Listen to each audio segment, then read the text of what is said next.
Ohio State now has lost to Michigan. Ryan Day has lost to Michigan 3 years in a row. And these have all been competitive games. It's not like Ohio State's gotten blown out of the water. Despite this, Ohio State fans are going nuts. They are going berserk. You know for a fact they cannot stand this. Despite the fact that Ryan Day is 40-0 against all other Big Ten opponents in his tenure, his only 3 Big Ten losses have been to Michigan, and he's undefeated against literally the entire rest of the conference. Some Ohio State fans, I'll just say this: I don't think they would be too upset if Ohio State were to leave or was to be fired. Yeah, so I'll come to bat here for Ohio State fans. 40-0 against the Big Ten, very impressive. But at the same time, when you have the roster that Ohio State has relative to the roster that you play against other Big Ten teams that are not named Penn State or Michigan, you really should be trouncing every opponent that you play. You really should be winning those games. It's not debatable. They do trounce everybody they play except for Michigan. Exactly. But this is what I'm saying. So I think Ryan Day should be judged and graded more on a 2-game season than a 12-game season. And that's because he only plays about 2 teams a year. Granted, we'll throw Notre Dame in there this year, but usually only about 2 games a year where he plays teams that have comparable talent to him. And he can never get the job done. So what does that say to you? Are you a good coach, or are you a coach who is winning by nature of just having a far superior roster, playing the Iowas of the world, who can't score on a junior college, and just winning? I mean, Michigan's about to go do that next week or this week in the Big Ten championship game. It's going to be a slaughter. Michigan's going to have all the backups in by halftime, and I think in terms of Ryan Day, yes, by all measures of the record, he's done a fantastic job.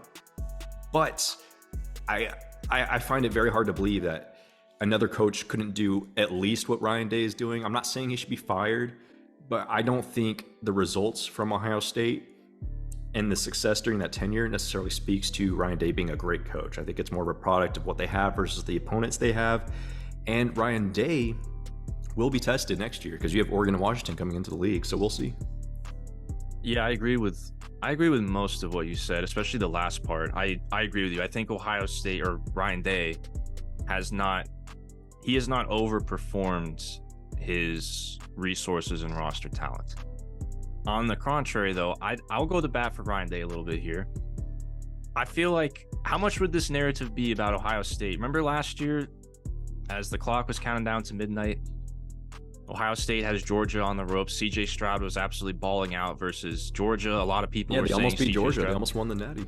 CJ Stroud, people were saying, oh, he can't do anything when he gets off script and yada yada. And then look how he's doing this year in the NFL. But I think that game against Georgia last year in the semifinals was a preview of what CJ Stroud could do in the league. But anyways, if they beat Georgia there, they win the Natty. I mean, it's not just if they beat Georgia, it's if that field goal, if that ball is like goes in the uprights. I mean, they were lining up for the game-winning field goal.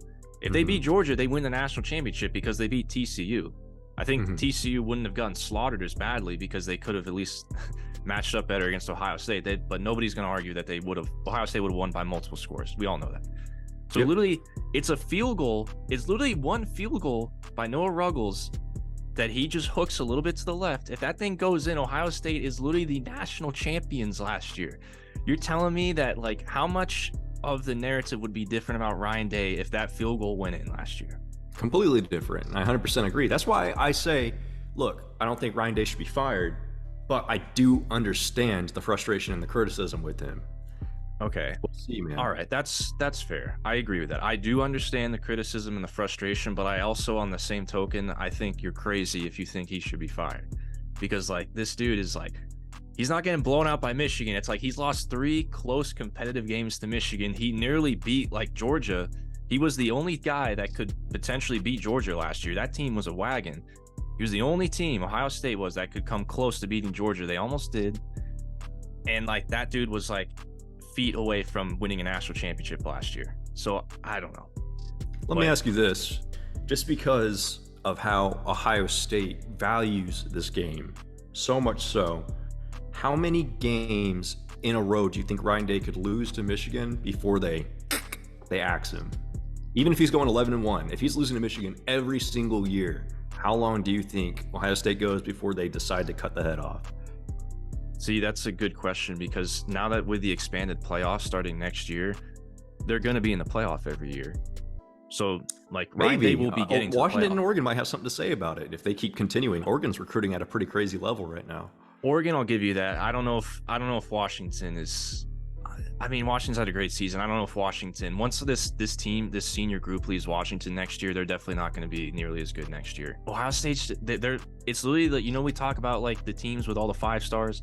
Like, there's 3 teams right now that basically hog a majority of the 5 stars combined. It's Alabama, Georgia, and Ohio State. I just think Ohio State's going to still going to have the roster to be in the playoff. That's my point here. Even in the expanded playoff, I still think they're going to get in.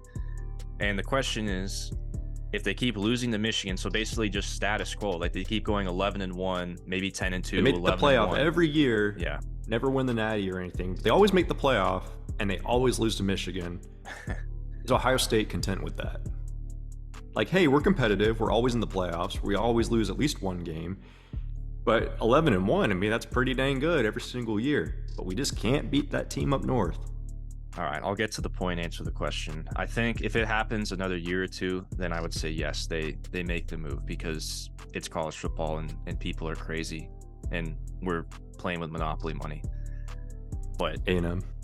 Yes, and I don't think that.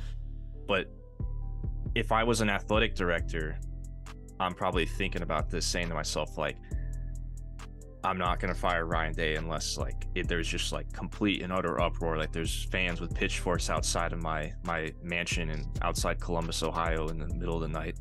I mean, I think there are some right now. So we'll see. I mean, that number might grow if they lose again next year, but we'll see, man.